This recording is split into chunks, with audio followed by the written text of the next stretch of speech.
Well, we'll go ahead and get started so we can try and keep this on track as much as we can. Everybody hanging in there so far?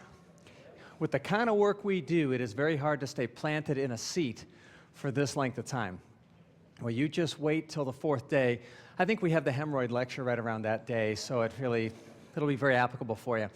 Well, let's talk about pediatric rashes. One of the things I love about this talk is it impacts everybody who practices medicine, particularly emergency medicine. Anybody seen someone, treated someone with a rash in the last 6 months? Okay. How about the last week? Anybody getting just a little itchy somewhere right now? It absolutely can happen. Well, let's talk about some of the common rashes that are out there, and maybe some misconceptions and some pearls for you to refresh your memory about some of these and also to give you some ideas of newer changing treatments that are out there. So diaper dermatitis. It's not a pretty picture. We'll try and get away from this image as quick as we can. We positioned this one, used to be after lunch. It didn't work out very well, so we've moved it. But it's pretty ugly, but this is a chemical dermatitis, a diaper dermatitis. And what are the chemicals that are the offending agents? Well, you put a lot of urine and feces in there and mix it up like a stew, and you don't change the diaper often enough, you can easily get a chemical dermatitis. That's what this is all about. If the patient is on oral antibiotics and it kills off the normal flora, well, then you can get some yeast overgrowth also. But remember, you can also get infected with bacteria such as MRSA, but things will look a bit different. What we're looking for, and I think the common conundrum in emergency medicine is this just a chemical dermatitis? Do I just need a drying agent? Do I need to get them exposed to the air and keep it clean? You know, let them play on a blanket several hours a day and you'll just make sure that it'll dry up and it'll be fine? Or is this a candidal diaper dermatitis? This is now a fungal infection. Well, the biggest thing that will help you there is the presence of these satellite lesions. Satellite lesions are little papules, red papules outside of the rash margin, and the rash will then grow into them. You can even ask the parents, hey, you see these bumps? Were there bumps in closer earlier and then it moved out? Yes, it moved out and it grabbed the bumps and now the bumps are part of it. Well, then that's candidal diaper dermatitis. Those are satellite lesions, really helpful. As far as treatments go, again, just keep it nice and dry and clean if it's just a chemical diaper dermatitis. If it's fungal, if it's candidal, well, you sure want to keep it dry. Remember, you're keeping everything in a compact area with hopefully an airtight or a watertight diaper, and it's moist and warm in there. It produces an environment that's very conducive for yeast development. So you want to make sure that you keep it clean, dry, keep the diaper off. But if it's candidal, what do you want to use? Miconazole is frequently used. I stopped using it for anything a long time ago because miconazole, for most fungal infections and particularly for diaper dermatitis, there's an interesting journal called Cutis, C-U-T-I-S, and that journal came out with an article in 2006. Others have reported this as well. Miconazole has a 50% failure rate, and this is when you're culturing it. The clinical cure rate was even less. Only 23%. So miconazole is not a good choice. Clotrimazole is your answer, 2% twice a day. Have them do it for a week or two until it goes away, and they should be fine. But clotrimazole is your answer for fungal infections, not miconazole. I mean, I know that sometimes we're looking for the quickest thing to get them out the door, but if we don't know what's going to make them feel better and give them a cure, they might be back unnecessarily. All right. Fifth disease. Fifth disease is interesting. Why do we call this fifth disease? Anyone know? Because it's the fifth red exanthem that was identified. I think many, many years ago, I don't remember exactly when this was done, but they found measles, then it was scarlet fever, then it was German measles, then I think it was staphylococcal scalded skin syndrome, then they had fifth disease, and we'll talk about sixth in a minute, and they finally said, okay, so there's just a lot of things that cause red rashes in kids. Let's just stop numbering them. It was done. So fifth disease. So parvovirus B19 in the springtime, they sometimes have a fever, don't have to. It causes a variety of symptoms, but usually upper respiratory symptoms in preschool age kids. The rash has an abrupt onset, and you get this slap cheek appearance. That is the hallmark for this. And what's really interesting also is it spares two places on the face, the chin and the eyelids. If you think it might be fifth disease, you have them close their eyes and you see nothing on the chin and there's nothing on the lids, you've got your answer. There's no other viral exanthem that I know of that specifically does that. And it gives you kind of a lace-like erythematous rash, exanthem on the limbs and trunk, and it may actually come and go for 1 to 2 weeks, but they don't look sick. It's a self-limited disease. and you just treat their symptoms. If they're itchy, treat the itch. If they have a fever, treat the fever. Pregnant women are at risk for fetal infection, and what's interesting is you have to be aware of this. It can cause fetal hydrops, and it can cause congestive heart failure in the neonate. Not very common. It's less than 10%, and in kids, less than 10% of patients will actually get an arthropathy and arthritis from this. The other thing to remember, which is not common but can happen, is with parvovirus B19, you can also get an aplastic crisis. But those patients who get the aplastic crisis are those who already have an underlying hemolytic anemia. So if you have a thalassemia or you have sickle cell and you think they have fifth disease, well, those are the people to keep a close eye on to say maybe we need to check a CBC and just make sure. And they're going to be at greater risk. What is an interesting fun fact is rarely will they ever get another aplastic crisis from parvo B19. It just happens once. Something also I think very interesting for all of us here about parvo B19, we just think, oh, it's fifth disease, it's not a serious pathogen. It has now gone past Kawasaki virus to be the #1 cause of viral myocarditis. So parvovirus B19 can be a bad actor. Doesn't it also cause kennel cough? I don't know, something like that, but not in kids, but in pets.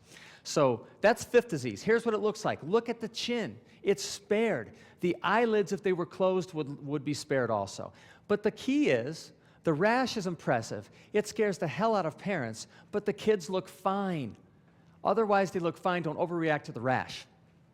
Hand, foot, and mouth disease. This is another common one that we see that we probably should talk about. And even though it's not covered in the entire lecture, I'm going to give you 2 other entities that are often confused with this, and I'll advise you how to sort those out. So this is caused by an enterovirus. Entero meaning enteric, coming from the GI tract. Kawasaki, okay? Outbreaks can occur particularly in kids under 10. So lots of kids can get this. When you start to see 1 or 2 cases in your ED, expect more. At shift change, tell them, hey, we're seeing a lot of hand, foot, and mouth disease, so don't spend a lot of time on Google asking Dr. Google what this rash is. I think we can get it figured out. And the thing that always scares me is fecal-oral transmission. Despite the fact that this does not appear to affect dogs, do we have to put in the discharge instructions, tell your family not to eat each other's poop? I mean, fecal-oral transmission, I mean, that is just nasty. But hand, foot, they should call it something else, right? Hand, foot, mouth disease, you got to fit the word ass in there somewhere.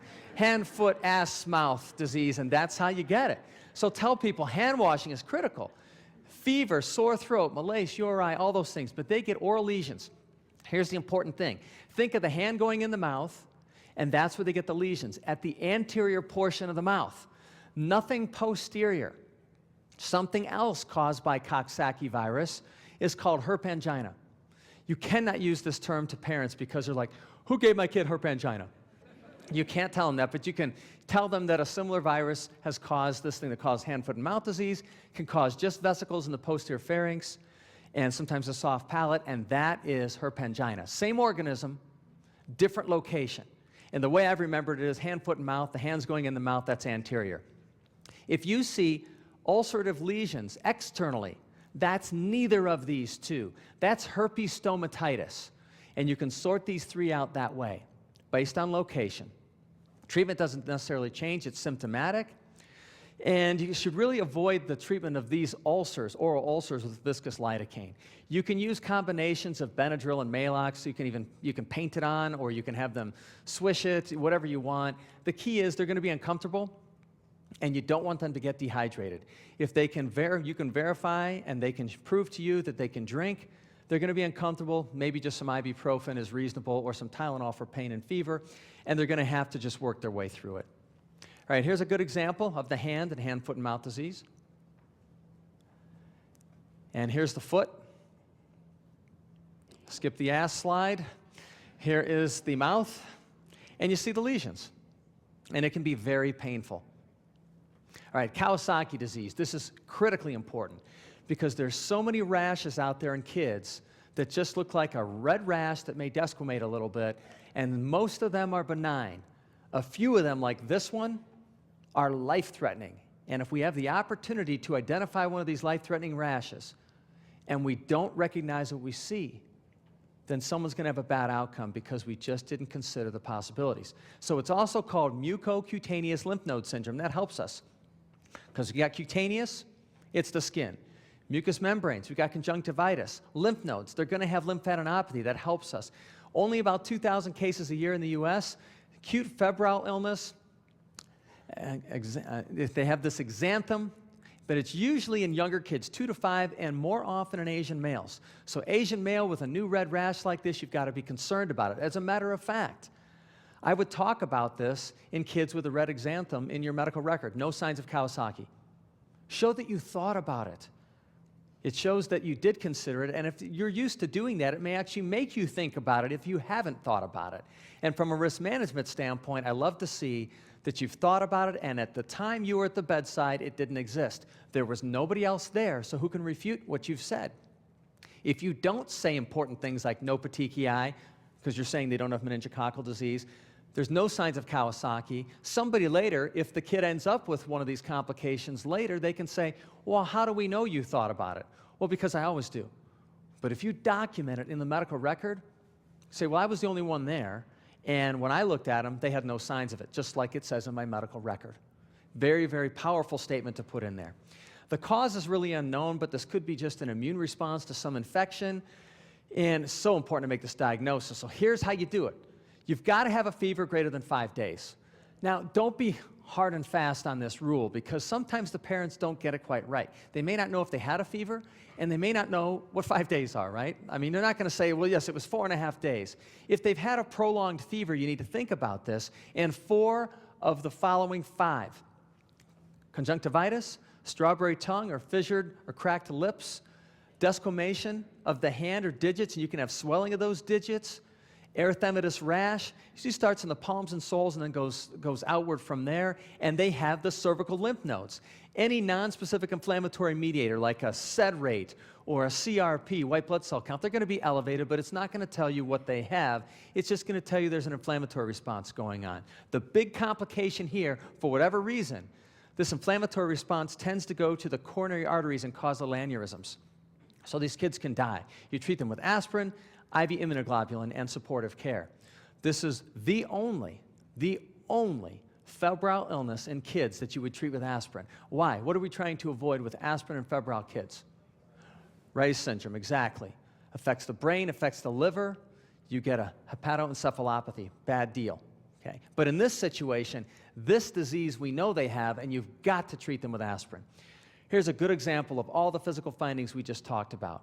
Again, maybe the kid doesn't look toxic, but they don't look right. And they have more than one thing going on.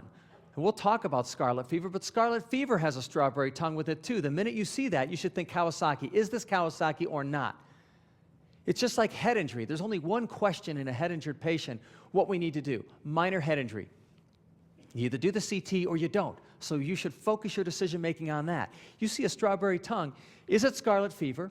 Is it something else? Or is it Kawasaki? You need to think about that. Well, if you start to see these other findings, you've got conjunctivitis. When have you ever seen conjunctivitis with scarlet fever?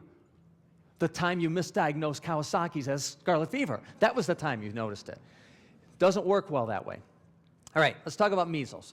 Oh, rubella. The German measles aren't the real measles. They're the 3-day measles. You get fever, sore throat, headache, just kind of a viral illness. They don't feel well. Now, this is going to be a pink macular rash spreading from the head to the feet, and that's the same pattern of distribution as with the regular measles, rubeola, but the rash looks different. The other rash we'll talk about is not so much pink, it's more red and brown, and it's maculopapular, not just macules, it's different. And there's some other distinguishing factors we'll talk about. Are there complications? Not common, but they happen. Arthritis, encephalitis, and this is one of the torch infections that you have to think about when a pregnant person gets infected with this. So you can have congenital defects from rubella, not from rubeola. That's another distinguishing factor between those two. Rubeola seems to be more severe to the host, but as far as other unintended consequences like congenital defects, rubella is worse. Treatment, again, symptomatic. Here's what it looks like. It looks like a nasty rash. You probably aren't going to look at them and say, you have poison ivy. I mean, you're going to know that something is not quite right. Another good example of it, head to the feet, it's everywhere. This is a pink macular rash. Now the measles, rubeola. You have the 3 C's along with the fever. So cough, conjunctivitis, and coryza. Coryza is just kind of a cold syndrome, upper respiratory infection. Remember, conjunctivitis with measles, there is no conjunctival involvement. With the German measles, there isn't, okay? Koplik spots, these little white spots in the mouth, the bulky mucosa that look like grains of salt. They happen before the rash starts. So if you can look in somebody's mouth because you're worried about what they might be developing with their fever and you see little white spots, you can nail the diagnosis before the rash ever develops. You will be the smartest physician, the smartest PA, the smartest nurse practitioner in your department if you've made the diagnosis and the patient doesn't even have a rash yet. But you've got to recognize that this exists. Again, symptomatic treatment. Also, there are complications with this. It's a more severe disease. Encephalitis, pneumonia, otitis media, and conjunctivitis. So those are things that can happen. Good example of the conjunctival involvement. End of the rash. Koplik spots. Little grains of salt. Some people say it's right by the second molar. I don't know if it's that specific or not. All right, Roseola. And this is where the numbering stopped. This is 6 disease. And finally, they should have just gone to an even 10, don't you think? Or they should have been at 6 and said, let's not name this one, let's just go to 5, it's easier. There are so many more, but this is 6 disease, this is the last one. So commonly 6 to 18 months, so a little bit younger than some of the other ones. High fever, 3 to 4 days. This is pathognomonic. High fever, the fever defervesces and boom, the rash comes out. And oftentimes it's either the fever that brings them in first or the rash freaks them out and they bring them in. Because the fever can get so high with this, oftentimes a febrile seizure is associated with this event. Pink macules and papules on the trunk can spread to the neck, face, extremities. And again, the treatment is symptomatic. This isn't bad disease. It just does predictably, but very scary things that families and parents don't understand. So you can reassure them by telling them about it. Here's what it looks like. And then one of our favorites, pediculosis, lice. Ever heard the concept? I don't know if anyone has used this other than me, but in this talk, but sympathetic pruritus. This is the only entity, I've never had it, I swear to you, and if I did, I would not tell you. But I've never had it, and every time I'm at the discharge instructions computer, and I never do a refill, and I never do anything additional to the prescription, I duplicate it and put my name on it. By the time I'm typing the instructions, I am convinced that I have it too. They must have leapt off the person onto me. By the time I get home, I'm not itchy anymore. Has anyone had that experience? You leave the room and the kids are running around and they're grabbing your leg and they're reaching in your lab coat and you're like, hose me down, I'm infested. I mean, it's just, bad deal. How do you treat it? Well, head lice, simple. You know it's just going to be right in the scalp. Body lice, identifying this can still be in the scalp, but also on the body. Linear excoriations, these are little burrows under the skin. They're in there, eating and having a great time. It's nice and warm. And the nits, you can see them in the clothing, you can see them in the hair. Pubic lice, don't have to go too far from there to understand where that's at and what happens with this, but it's treated the same way. Extensive cleansing of the clothing. Oftentimes you may look at this and say, well, if you got in this situation, you might not be in a situation where you feel comfortable cleaning all of this, but you're going to have to. And you've got to treat them with the right medications. So just remember the big things. Lindane, not in kids. And the important thing is Elamite. Permethrin is the treatment of choice. It's what you want to use. And you may want to apply it for like 8 to 12 hours, then wash it off while you're washing all the clothes. You may want to reapply in 1 week. There's never been any evidence to show that it really is beneficial. And actually, when these things die, you can itch because of them being dead under your skin for a week after the infection or infestation is done. So you don't know if they still have it or not. But you can write them a refill and do it one more time if they need to. Here's what it looks like in the scalp. So a quick overview. Severe pruritus due to the hypersensitivity reaction. When anyone has a bowel movement under your skin, it tends to itch. That's what happens with these guys, and there are lots of them. They travel in packs. Web spaces, elbows, axilla, groin, they want thin skin and they want warm areas. Red papules, vesicles can be crusting. There's really no such thing as Norwegian scabies, except it is a severe form, like in nursing homes, extended care facilities, where people can't get away from this and it just gets worse and it gets crusted. And if the regular treatments don't work, think about ivermectin. Now, it's not FDA approved for this, but it's been used all over the world for this. If you can't, for some reason, use creams or ointments or whatever, you can use this oral medication, 200 micrograms per kilo, and you give it once, and then you may give it a second time in a week. And that may work. It's known to work pretty well. All right, here's what one of these guys looks like. Can you imagine this under your skin? And you have to be careful how you approach people. If you go in and tell people that they have scabies, what do they think? That you're telling them they're dirty people. And you are telling them they're dirty people. But you can't say that overtly. No, I'm just kidding. But if you're wrong and they've cleaned everything and they've come away with this feeling that they are not clean people, say, listen, this happens to all kinds of people. Have people in and out of here all day. It's not your fault. It's not your fault at all. It's not a hygiene issue. And I tell you what, before you pull this out in the ED, you must practice this at home in the mirror. It's not a hygiene issue. Don't crack a, if you crack a smile in the mirror to yourself, don't use it in the ED. It's not a hygiene issue. It's not you. It happens to really good people, very clean people all the time.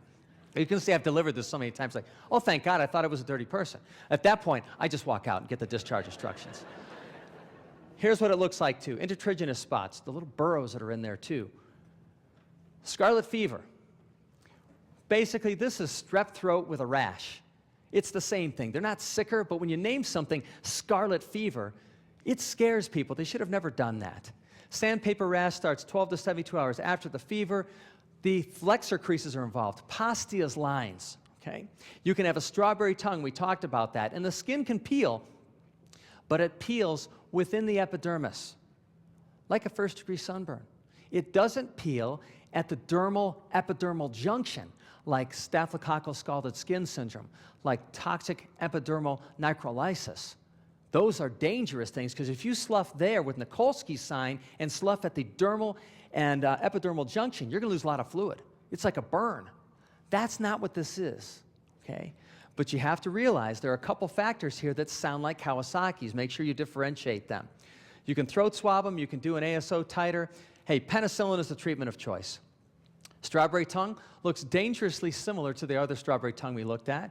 And the sandpaper rash is really pathognomonic for this. If you see it and feel it, you can tell them it's going to peel off. Nothing bad will happen. Good example of Pastia's lines.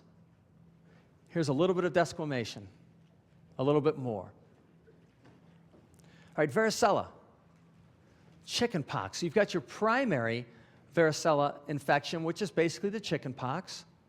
And you can get zoster, which is the reactivation along a dermatomal distribution of that very same virus that's been laying there dormant for quite some time. Okay, so what does it look like? Macules, papules, vesicles. It's a dewdrop on a rose petal is the best way that I've ever heard it described. And they have various stages of healing. So if everything looks the same on the rash, it's not varicella. If you have one that's healed and a little scab on it, and the very next one looks like it's just a red papule, and one 2 millimeters away has a beautifully formed vesicle on it, those are various stages. That really sounds like varicella. It really could be. In adults or older people, you can get complications. Encephalitis, pneumonia, otitis media is the most common complication, but not the most serious, of course. Treatment in those patients, acyclovir or the analogs. Some patients who are older need to be admitted for this. And again, avoid salicylates. Prevention, immune globulin if pregnant or immunocompromised. If kids are vaccinated now, they're not likely to get a significant infection. Once in a while, you'll see a few little vesicles. Were you immunized? Yeah, I was. Were you exposed? Yeah, I was exposed last week. Like, yeah, I think you maybe have a really small case of it. Don't think it'll be a problem, but that may very well be what it was.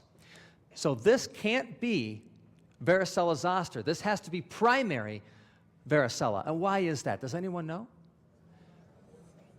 I didn't hear a word you guys said, but I'm glad you're interactive. Yeah, it crosses the midline. This isn't dermatomal. This is multidermatomal. Unless you were immunocompromised and had multiple identifiable dermatomes, they could be multidermatomal. But if it's just everywhere and not following a dermatomal pattern, this is primary. It is not reactivation. And you can see some lesions on both sides on this image also. Here's what they look like. Multiple stages of this disease represented in a small geographic area. Lots of them there too, and it's itchy. All right, so just a quick overview of some of the pediatric infectious rashes. So Roseola or measles, The rash begins at the head and goes downward. Remember, the 3 C's goes with the real measles, rubeola, not the 3-day measles, the German measles, okay? Chickenpox, varicella, we just discussed it. We won't go over it again here. Rubella is the German measles. Again, head to feet with the rash, no conjunctival involvement. Scarlet fever, strep throat with a sandpaper rash. They could have a strawberry tongue. Anytime you see the strawberry tongue, you've got to be thinking, can I be missing Kawasaki's disease? Erythema infectiosum, or 5th disease, slap cheek appearance, spares the chin, spares the eyelids. Critical in your diagnosis, and it makes you look crazy smart when you can tell people, look, when they close their eyelids, there won't be any rash there. Like, they will have people gather around to do that trick again. Very easy. 6th disease, remember, Roseola. High fever, it effervesces, and boom, they get hit with the rash. Classic.